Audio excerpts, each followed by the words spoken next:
एक अनोखा शिष्य आया बुद्ध से मिलने। ओशो द्वारा सुनाई गई कहानी जो कि इस प्रकार है। सारिपुत्र आया बुद्ध के दर्शन को। सारिपुत्र बड़ा पंडित था। बहुत संभावना है कि बुद्ध से ज्यादा सूचनाओं का ढेर था उसके पास। बुद्ध एक तो क्षत्रिय थे, तो शास्त्र पढ़ने में कोई समय ज्यादा गंवाया भी नहीं था। बचपन तो युद्ध की कला सीखने में बीता। धनुर्विद्या को जानते थे। फिर पिता ने ऐसी व्यवस्था कर दी थी कि भोग विलास में डूबे रहें, क्योंकि ज्योतिषियों ने कहा था अगर भोग विलास में ना डुबोए रखा तो ये व्यक्ति सन्यासी हो जाएगा। तो कुछ समय बीता होगा सैनिकी शिक्षण में, कुछ समय बीता भोग विलास में। 29 वर्ष के थे तब घर से निकल गए। शास्त्र पढ़ने का मौका भी नहीं आया, अवसर भी नहीं था। क्षत्रिय का वे धर्म भी नहीं था। सारिपुत्र ब्राह्मण था, ब्राह्मण पुत्र था। एक महापंडित का बेटा था, बड़ा प्रतिभाशाली था। उसके 500 शिष्य थे। उसका बड़ा गुरुकुल था। वह दूर दूर तक विवाद करने और शास्त्रार्थ करने जाता था। उसने नामालूम कितने पंडितों को हराया था।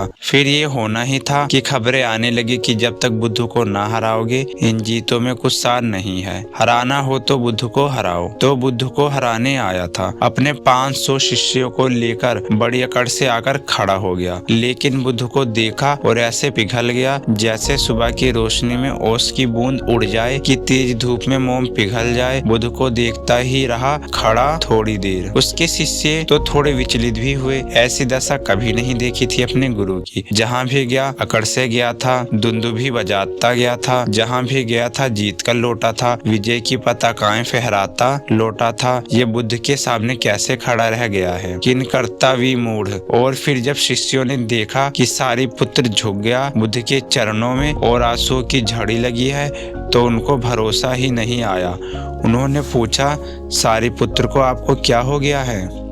सारिपुत्र ने कहा, मैं सिर्फ सूचनाएं जानता हूँ, सत्य का मुझे अनुभव नहीं है। सूचनाएं शायद इस व्यक्ति से मेरे पास ज़्यादा हैं। चारों वेदों का मैं ज्ञाता हूँ, लेकिन सब फीका पड़ गया।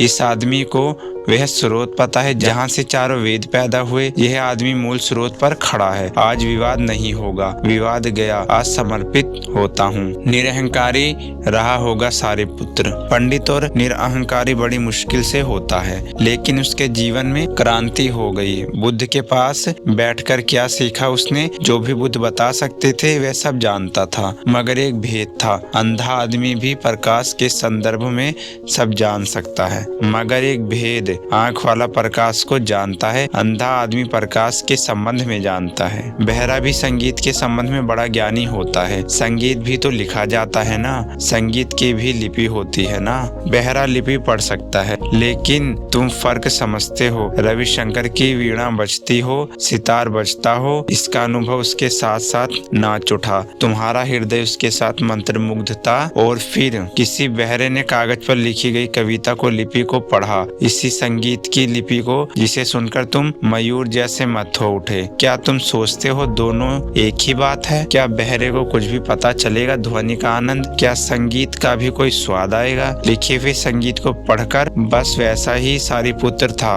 वैसा ही सारी पंडित हैं, वैसे ही सारे पंडित हैं। मगर सारिपुत्र सौभाग्यशाली पंडित था कि चला गया, एक बुद्ध के चरणों में झुक गया। 100 में से 99 पंडित इतने सौभाग्यशाली नहीं होते। वे अपने अहंकार की पूजा में ही लगे रहते हैं। वे अपने विवाद में ही संलग्न रहते हैं, शब्दों के युद्धों में उलझे रहते हैं।